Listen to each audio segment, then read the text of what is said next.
Hello, my name is Tisha. All my friends call me Lady T, and you'll get to know me here soon enough. But before I go on into you supporting my dream and helping my dream come to pass, I have to get off my ass and make it happen for myself. I'm calling this one Lady T, bootlegging at its finest. You feel what I'm saying? And before I give you a brief history of who I am and what it is that I would like to do to give back, or feel like this is a great avenue for me to be able to touch the masses, I would like to say that I appreciate you. God loves you, so do I. And thank you for being in support of something other than talking shit but not doing nothing about it, and caring enough that you do think that everyone deserves a chance to try to make a difference. But there's no such thing as try. Either you do or you don't. Well, I don't want to talk about it anymore. I want to do something about it.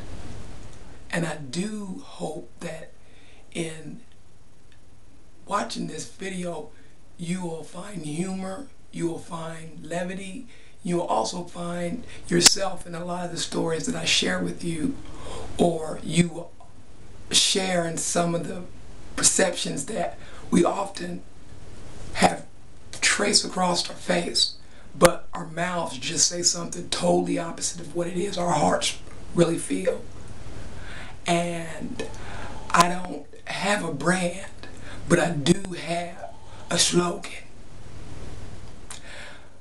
If you take two of anything that I give you and call me in the morning, you're going to need a whole hell of a lot more than a second opinion. Because one thing I can't deny, and you'll soon come to find to be true, is I speak my mind, and I believe in truth being the closest thing to not being as salty as the faulty people trying to lie to you about being truthful. Proceeds from my videos or DVD, whatever it be, sales will be donated to the Marjorie Mason Center in support of being against domestic violence, and also to bringing music back into the schools for our children, because we all need some constructive way or even creative outlet to express what it is that we see in life as being beautiful and we appreciate the value of and want to give back.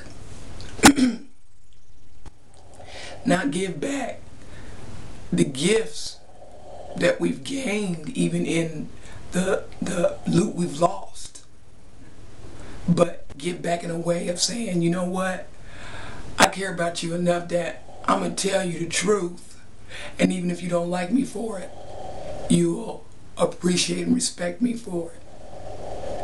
And the things that I say are in no way pointing out your imperfections, but only exemplifying the fact that you might have it bad, which I am very sad.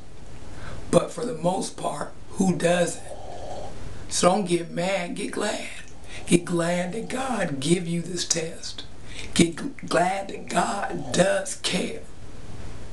And get glad that God is the reason why we all have free will. So what's really not fair? The unfairness is in our inability to see ourselves for being responsible for everything around us that we don't like. If it's the way the children are running recklessly in the streets that we don't like, it's for our lack of showing who's in charge, not being a parent but being the child of a parent that they're raising, or growing up in a home where dysfunction wasn't something that was discussed in a way that you were off base or what have you. It was just a way of life. And whether you be black, native, white, or otherwise, we all have problems. And when they're happening to us, they seem like a whole bunch to bear. But when you get out of it, or you get over it, or you see your way through and it's behind you, that's just what it should be, behind you. And by being behind you, what I mean is behind you because you learn from it. You recognize it. And even though you don't feel like you have to avoid it at any cost, preventative things are actually ways of keeping yourself from calling trouble a punk and getting caught up and he gets you back, you know. You don't have to be rude to be right, and you don't have to be mad or sad to be a victim. You don't have to be a bike to be able to cycle.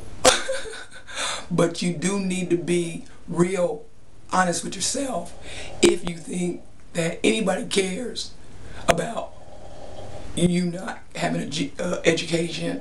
You gotta be kidding yourself if you think that by any way your rich uncle you never met gonna die and leave you his inheritance.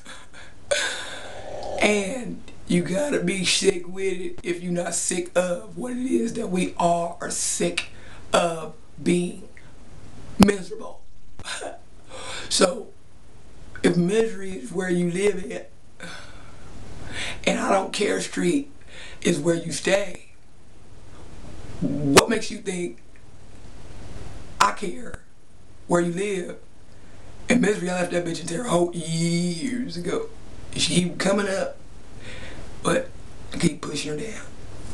It's like, because consumption of something that doesn't agree with your throat or your tummy, you either chuck it up or chuck it out. So I'm here to talk about a whole bunch of people, and by a whole bunch, I mean all of us, because I either had to be this person, see this person, know this person, or try not to kill this person in order to have the insight that I'm about to share with you. I really am excited that I have an opportunity to give you something that even when my ass is gone, you can look back and say, that lady was crazy as hell. I don't know what she thought she was doing when she did this shit right here, but it was some different shit, and I thought it was kind of creative, and she's cute for it. And I'm cute because I was born that way, but I'm also cute because I care about people. People will be people. And what you do expect, it's not going to be exactly the way you think it should be. It's going to be the exact opposite of what you expected, because we put a lot more in others than we do ourselves, that when we fall on the wayside and we can't find